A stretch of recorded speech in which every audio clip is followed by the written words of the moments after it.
धाम इंद्रप्रस्थ धाम श्री स्वामी चतुर्भुज हनुमान धाम से आप सीधा दृश्य आप देख पा रहे हैं। आप सभी को मंगलवार की बधाई, शुभकामनाएं। आइए महंत इंद्रदेवदास जी महाराज से हम मुलाकात करने वाले हैं। इस भक्ति चेतना, इस शक्ति चेतना, इस संस्कृति चेतना में आप सभी का स्वागत और अभिनंदन है। ज्ञान तो गुरुओं से ही मिलता है, गुरु बिना ज्ञान नहीं। गुरु का ज्ञान, कैसा मार्गदर्शन, कहते हैं कि जैसा गुरु होता है वैसा ही समाज होता है। समाज की अपेक्षाएं गुरु होता है और गुरु की अपेक्षाएं समाज होता है, तो एक दूसरे के पूरक है। मंदिर जब अच्छे लगते हैं जब उसमें भक्त आते हैं, और भक्त तब अच्छे लगते हैं जब उसमें भगवान होते हैं। तो घट घट में प्रभु समाये हुए हैं। अंतर ध्यान करते हैं तो प्रभु की मूर्त दिखाई देती है। बड़े भाव के साथ आइए महंत इंद्रदेवदास जी महाराज एक चौपाई से शुरू करें, हमारे भक्तों को अनुभूत करें।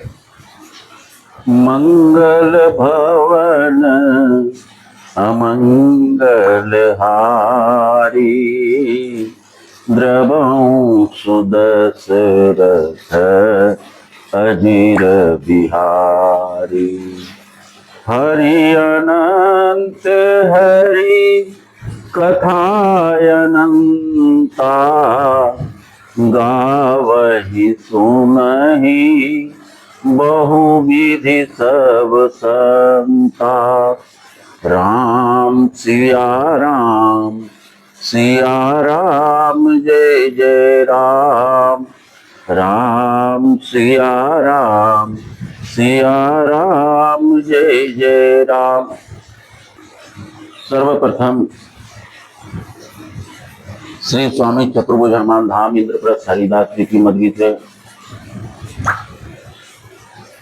सभी देशवासियों को अग्रिम बधाई, क्योंकि आषाढ़ मास के द्वितीय पक्ष को यानी कि 27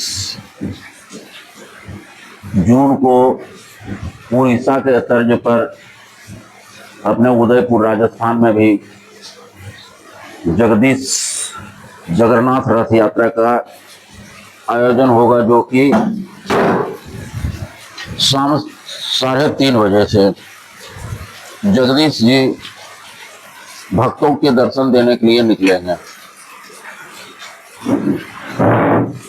और इस्कॉन मंदिर की ओर से भी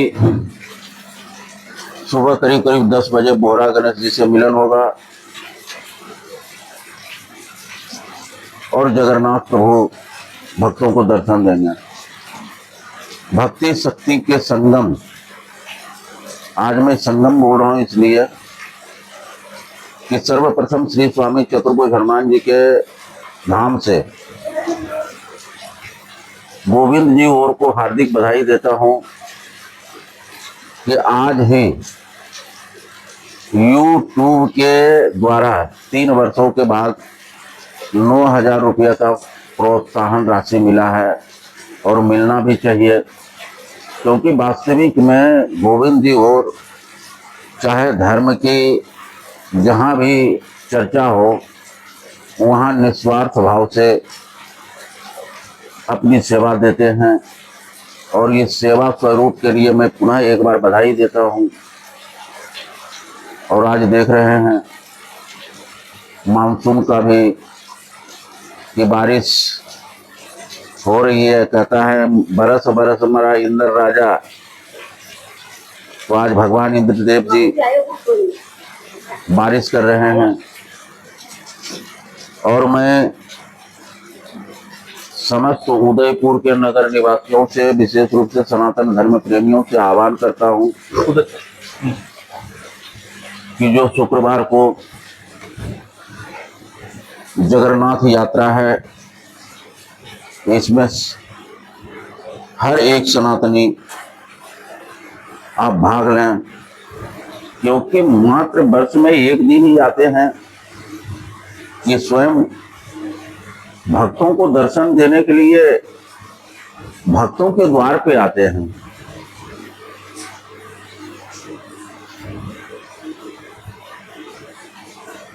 जय सिया राम। जय तो आप जय देख रहे हैं झीलों की नगरी उदयपुर से सीधा दृश्य देख रहे हैं।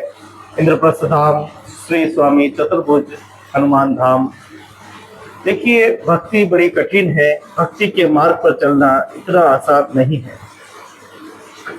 वह धन्य है जो भक्ति के मार्ग पर चलते हैं और भक्ति की शोभा बढ़ाते हैं।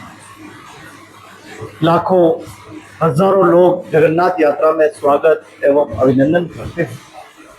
सनातन संस्कृति वो संस्कृति है जिसको पूरे संसार ने स्वीकार किया है कि वास्तव में अगर कहीं सीखना हो कि एक दूसरे की मदद करनी क्या होती है, ईश्वर के प्रति समर्पण भाव क्या होते हैं, तो वो सिर्फ और सिर्फ भारत जैसे देश में, जहां हम देखें कि 11 अरब की आबादी में हमारी हिंदू संस्कृति की 100 करोड़ आबादी हिंदू धर्म के प्रति जुड़ी हुई है। शायद हम कहीं रहते हैं तो एक ऐसा ही धर्म है हिंदू धर्म, जिसके अंदर हर व्यक्ति रह सकता है, हर प्राणी रह सकता है, हर पेड़ पौधा रह सकता है, हर जीव रह सकता है। क्या सोचते हैं आप? जैसा कि आप सभी जानते हैं, अपने एकमात्र सनातन धर्म में ही भगवान राजा राम जी का जन्म हुआ, जगत जननी सीता मैया का प्रादुर्भाव हुआ, भगवान कृष्ण जी का जन्म हुआ,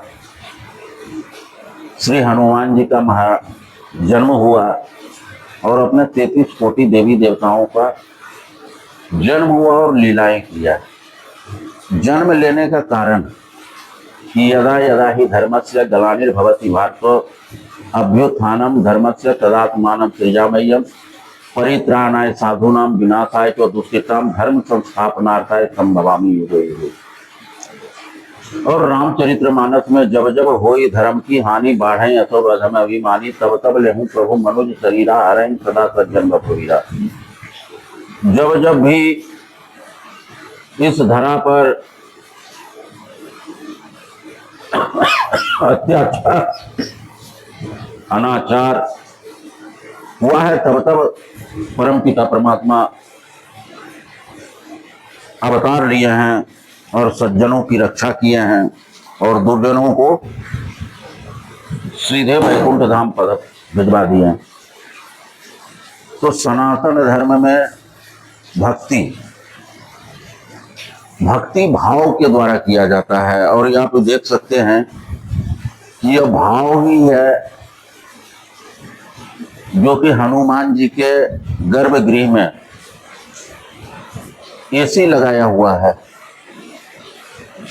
ऐसे मैं आपको बताऊं, परमपिता परमात्मा प्रकृति से परे है।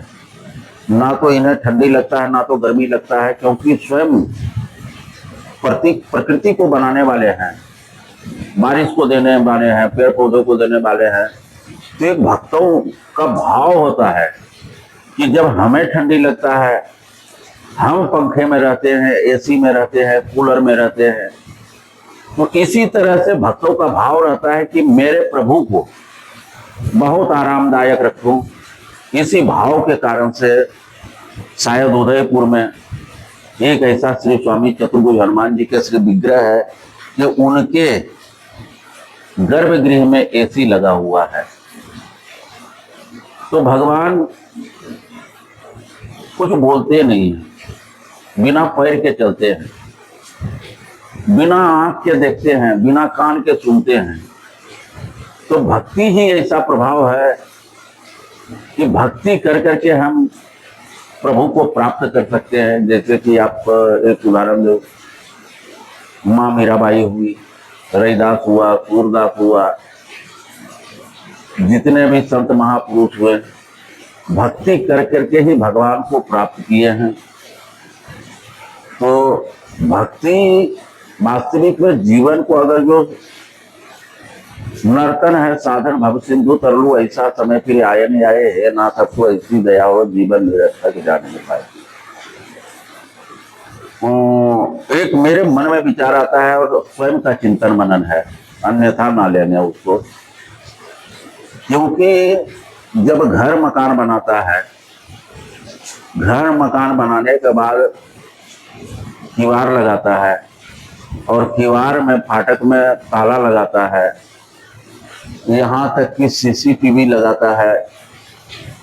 ये सीसीटीवी और ये ताला क्या मतलब है? अगर जो घर मकान बनाया एक बांस का भी आर लगा देगा तो, क्योंकि गाय कोई जीव जंतु अंदर में नहीं आवे घर में, लेकिन ये 2 हाथ और 2 पांव वाले, एक तो चोर कहलाता है, एक डाकू कहलाता है, एक आतंकवादी कहलाता है, एक प्रभु का भक्त कहलाता है, एक मानव से महामानव होता है और एक मानव से दानव की ओर परिवर्तन होता है। तो अपने आप को स्वयं में विचार करना चाहिए कि हमें मानव बनना है, दानव बनना है, प्रभु का भक्त बनना है, चोर बनना है, डाकू बनना है। ये अपने मन का भाव के द्वारा है।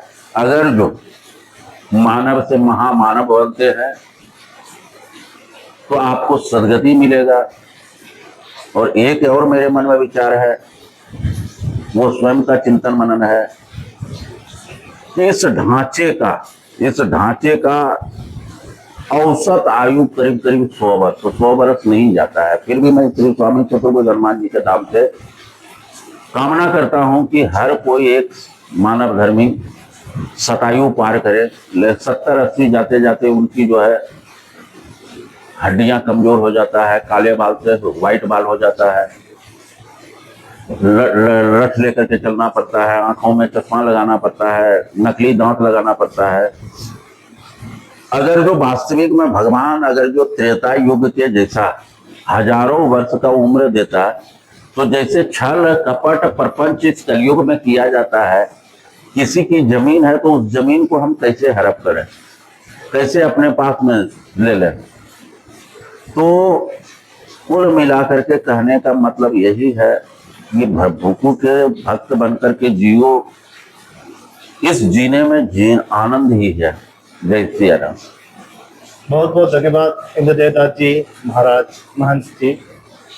कहते हैं कि जहाँ सुमति के नाना वहाँ कुमति के नाना, जहाँ अच्छाई है वहाँ बुराई भी है, जहाँ सत्य है वहाँ असत्य है, जहाँ धर्म है वहाँ त्याग है, बलिदान है। कौन कहता है भगवान आते नहीं, तुम मीरा के जैसे बुलाते नहीं। मीरा एक भाव, मीरा का वखान अभी आपने किया था। मीरा मूर्त में समा गई, प्रभु मूर्त में समा गई, ये भाव है। आज भी इसको लोग याद करते हैं। मीरा ऐसे ही संत शिरोमणि मीरा नहीं बनी, लोगों ने बनाया, और उन लोगों ने बनाया जो मीरा के प्रति आस्था रखते हैं। कई लोगों ने विरोध भी किया होगा, कई लोगों ने मारने का प्रयत्न भी किया होगा। कहते हैं कि जहाँ भक्ति है वहाँ थोड़ी दुर्गति तो होती है, क्योंकि भक्ति त्याग बलिदान मांगती है। और कृष्ण तो जितना दे देते उतना वापस लेने का अधिकार भी रखते हैं। सुदामा जो कि दरिद्र ब्राह्मण से दिया तो इतना दिया, इतना दिया, इतना दिया कि वहां के राजा को भी लज्जित होना पड़ा और उस नगर का नाम सुदामा कर दिया। ऐसे है प्रभु तो परम पिता परमेश्वर। हम नहीं जानते वो कैसे होंगे उनकी मूर्त, लेकिन हमारी कल्पना है तो वो ऐसे होंगे, इस तरह के होंगे। आज मानव जाति भटक गई है। आज मानव जाति सिर्फ तिलक लगाकर अपने आप को भक्त समझती है। बस तिलक लगा दिया तो समझ लो कि मैं सबसे बड़ा भक्त हो गया, जबकि तिलक नहीं है। अंदर बैठे हुए अंतर आत्मा के तिलक करने की जरूरत है कि मैं कौन हूँ, मैं क्या हूँ, मैं कैसा हूँ, क्या मैं जो कर रहा हूँ वो सही है, क्या मैं इस सनातन धर्म के कर्तव्य को निभा रहा हूँ। क्योंकि सनातन धर्म के कर्तव्य क्या है, जरा प्रकाश डालिए महाराज, कर्तव्य क्या है उसमें? एक बार मैं काट रहा हूँ गोविंद जी, जरूर काट रहा हूँ इसलिए कि तिलक हर हिंदुओं के मस्तक पर तिलक लगाना चाहिए। पर कौन, क्योंकि कर्तव्य पालक कौन है, किसे अधिकार है? मैं आपको बता रहा हूँ। तिलक शौर्य और शक्ति का प्रतीक है। कौन सा, वही मैं पूछ रहा हूँ। तिलक में तो सिंदूर का तिलक लगाइए, चंदन का तिलक लगाइए, कुमकुम का तिलक लगाइए। ये अपने सनातन धर्म प्रेमियों, सनातन धर्मियों का पहचान है ये। अब पहले आप देखते होंगे कि आज से 50 वर्ष पूर्व पीछे चले जाइए आप। 50 वर्ष पूर्व हर सनातनी चोटी रखते थे, गोविंद जी हाँ, चोटी रखते थे, लेकिन अब चोटी मतलब चुटिया। चुटिया अब 99% चुटिया नहीं रख रहे हैं, अब दाढ़ी रखते हैं। नहीं रख रहे हैं, नहीं रख रहे हैं। तो ये चुटिया के विषय में मैं अभी भी चुटिया रखा हूँ। और तो मैं सैलून में गया था, तो सैलून वाले पूछते हैं कि महाराज जी ये बताओ कि ये आप चुटिया क्यों रखते हो। तो मैं कहा कि पहले के आज से 10-15 वर्ष पहले आपके घर में ब्लैक वाइट टीवी आया था, और उस टीवी में एंटीना लगाया जाता था, साइकिल के चक्के भी लगाया जाता है, और बार बार हिलाता था उसको, तभी जाकर के फोटो आता था। तो ये चोटी क्या है, ये चोटी माइंड को बिल्कुल साफ रखता है। तो हर सनातनियों का चोटी और तिलक अनिवार्य है, शौर्य का प्रतीक है। हाँ, और बोलो। बिल्कुल, मेरा कहने का भाव कि यही था कि सनातनी वही है जो अपने कर्तव्यों को निभाता है, अपने माता पिता गुरु कुल सबका आदर करता है। वही तो सच्चा सनातनी है, जो अपनों से बड़ों को आदर देता है, छोटों को आदर देता है। एक संत, एक निर्मल होता है, उसका किसी से कोई लेना देना नहीं है। शत्रु भी द्वार पे आता तो वो उतना ही हकदार है, क्योंकि संत गुरु के नजर में, साधु की नजर में एक समान है जीवन।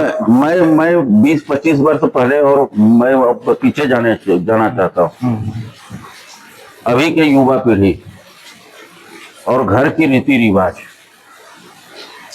आज से 20-25 वर्ष के पूर्व का, और अभी 5 जनरेशन कहता है, 5G 5 जनरेशन है। 20-25-30-35 वर्ष पहले देखिए आप कि मंदिर में घंटी लगा हुआ रहता था, नगारा रहता था, शंख बजाते थे, करताल बजाते थे।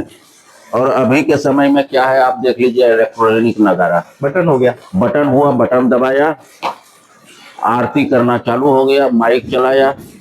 भले मुंह से बोलते थे आरती भगवान का, और अब क्या है, माइक के द्वारा रिकॉर्डेड। और आजकल तो ऐसा हो गया कि पेन ड्राइव में डाल दो, जो भजन चाहिए वो भजन आपको मिल जाएगा। तो 20-25 वर्ष पहले ये भी जानने के लिए इस विषय के भी बताओ कि पहले के लोग जब बच्चे स्कूल के लिए घर से निकलते थे तो संस्कार उसका देखिए कि अपने माता पिता बड़े को, बुजुर्ग को प्रणाम करते थे, चरण छू करके प्रणाम करते थे। और अब क्या, ये कौन सा कल्चर है, कौन सा विदेशी कल्चर है कि अभी चरण नहीं छूता है उनको। अभी ये यार भाई, ये कौन सा कल्चर है, ये कौन सा सनातन संस्कृति का कल्चर है कि अगर जो आप चरण छू करके, वे शिष्टाचार कहलाता था। अभी भी मैं गांव जाता हूँ, गांव में मेरे जितने भी चाचा है, ये कोई सगे संबंधी है, अभी भी मैं, चाहे चाची हुई, चाहे चाचा हुआ, चाहे बड़े पापा हुआ, कोई भी होता है, उनको मैं सीधे साष्टांग चरण प्रणाम करता हूँ। तो अपने बच्चों को सनातन शिक्षा दें। आप इंग्लिश स्कूल में पढ़ाओ, स्वागत है आपका, लेकिन सनातन संस्कृति के अनुसार कम से कम एक दिन भी अपने बच्चों को मंदिर में ले जाओ। मंदिर में ले जाओगे तो वहाँ का संस्कार, और जो मंदिर नहीं जाता है उस बच्चे का संस्कार आप देख लेना, आसमान जमीन की धरती के फर्क करेगा। क्योंकि वहाँ पर वातावरण सात्विक होता है, चाहे हनुमान चालीसा का पाठ हुआ, या चाहे रामधुन हुआ, चाहे कृष्ण धुन हुआ, तो वहाँ आपको आत्म शांति मिलेगा, और वहाँ शिष्टाचार के ही शिक्षा दिया जाता है। जय सिया राम।